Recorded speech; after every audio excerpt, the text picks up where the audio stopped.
त्याच्यात एक होतं परभणी आणि दुसरं होतं बीड. परभणीचा काल पोस्टमॉर्टम रिपोर्ट आला. पोस्टमॉर्टम रिपोर्टमध्ये मल्टिपल इंजरीज दाखवलेल्या आहेत. अजूनपर्यंत कुठल्याही पोलिसावर कारवाई नाही, अधीक्षकावर कारवाई नाही, ज्यांनी केलं त्यांच्यावर कारवाई नाही, पोलीस अंमलदारावर कारवाई नाही. याचा अर्थ पोलीस कायद्याला गृहीत धरत आहे. अजूनपर्यंत का कोणाला तुम्ही सस्पेंड केलं नाही, निलंबन केलं नाही? अधीक्षकाची चौकशी, निलंबन का झालं नाही, बदली का झाली नाही?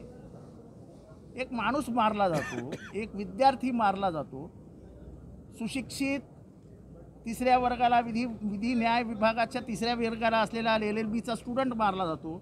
सरकार शांत आहे. दुसरीकडे बीडमध्ये वाल्मिक कराड ज्या फोनवरनं धमकी देतो त्याची चौकशी होत नाही. कोणाच्या फोनवरनं त्यांनी धमकी दिली शिंदे नावाच्या ऑफिसरला? सोमनाथ घुले कोण आहे?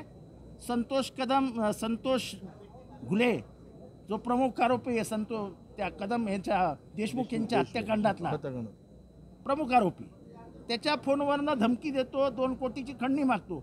खंडणीत त्याला आरोपी करतात, मग त्याला खुनाचा आरोपी का नाही करत?